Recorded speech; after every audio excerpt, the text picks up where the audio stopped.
చర్చల పేరుతో అంగన్వాడీ యూనియన్ నేతలను పిలిచి సమస్యల పరిష్కారం కంటే వారిని అవమానం చేసే శాతమే ఎక్కువగా ఉందని కందారపు మురళి తీవ్రంగా విమర్శించారు. ప్రభుత్వం అంగన్వాడీల పట్ల అనుసరిస్తున్న విధానాన్ని సిఐటియు తీవ్రంగా వ్యతిరేకిస్తోందని, రాబోయే రోజుల్లో కార్మికులు ప్రత్యక్ష పోరాటాల్లోకి వస్తారని ప్రకటించారు. సమస్యకు ఉన్న తీవ్రత దృష్ట్యా సామాన్యుల పట్ల సానుకూలంగా ప్రభుత్వం వ్యవహరించాలని కందారపు మురళి సూచించారు. ప్రభుత్వ వైఖరికి నిరసనగా యస్మాపృతులను భోగిమంటలు వేసి తగులబెట్టారు. జగన్మోహన్ రెడ్డి ప్రభుత్వ వైఖరిని నిరసిస్తూ అంగన్వాడీ కేంద్రాల పరిధిలో ప్రజల నుంచి 1 కోటి సంతకాల సేకరణను చేపట్టనున్నామని వివరించారు. ప్రభుత్వం నిర్బంధం ప్రవేశపెట్టేసరికి ఇంకా సమ్మె తీవ్రతరం చేస్తాము తప్ప వెనుదిరిగేది లేదని, వేతనాలు పెంచకుండా సమ్మె విరమించే ప్రసక్తే లేదని స్పష్టం చేశారు. ఆర్టీసీ ఎస్డబ్ల్యూఎఫ్ జిల్లా కార్యదర్శి ఈఎస్ కుమార్, ఎంప్లాయీస్ యూనియన్ జిల్లా కార్యదర్శి సత్యనారాయణ వారి బృందం మద్దతును ప్రకటించారు. ఈ కార్యక్రమంలో సిఐటియు జిల్లా నేత టి సుబ్రహ్మణ్యం, నగర ప్రధాన కార్యదర్శి కె వేణుగోపాల్, తంజావూరు మురళి, పార్థసారథి, హరి, అంగన్వాడీలు నాగరాజమ్మ, జయప్రభ, గీత, సుజిత, కల్పన, రోజా, సుశీలమ్మ, గోమతి, ఎల్లమ్మ తదితరులు పాల్గొన్నారు. వేతనాలు పెంచకుండా, గ్రాట్యుటీని అమలు చేయకుండా 6 సార్లు చర్చలు జరపాల్సిన అవసరం మీద ఒక చర్చల్ని ఒక పనికిమాలిన వ్యవహారం లాగా దిగజార్చి వ్యవహరిస్తూ ఉన్నారు.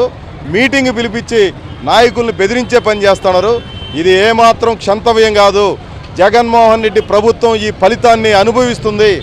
ఆడబిడ్డల్ని, మహిళల్ని పండగ పూట కూడా వీధుల పాలు చేసి, భోగి పండగ, సంక్రాంతి అత్యంత ముఖ్యమైనటువంటి పండుగలు, ఇట్లాంటి పండగలప్పుడు కూడా ఈ ప్రభుత్వం యొక్క తీరు ఇంత అమానవీయంగా ఉంది అని అంటే ఈరోజు రాష్ట్రంలో ఉన్నటువంటి అన్ని వర్గాల ప్రజానీకం తీవ్రంగా అసహించుకుంటున్నారు ఈ ప్రభుత్వం యొక్క వ్యవహార శైలిని. అంగన్వాడీలకు ఈ రోజు ఎంత కడుపు మండుతా ఉందో ఈ భోగి మంటల ద్వారా మేము ఈ రోజు ఈ కార్యక్రమం చేపట్టాము.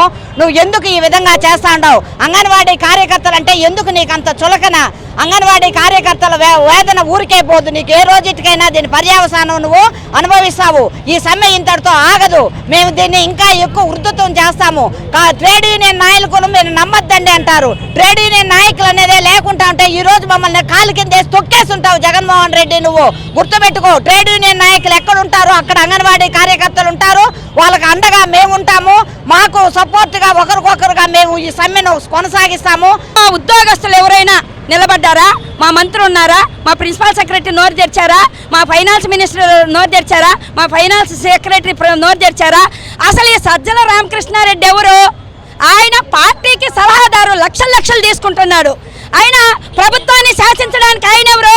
పోయి పార్టీ తీసుకోమని చెప్పండి. వైసీపీ పార్టీకి మాత్రం సలహాలు చెప్పుకోమని చెప్పండి. ప్రభుత్వాన్ని శాసించడానికి ఆయన ఎవరు ఇచ్చినారు?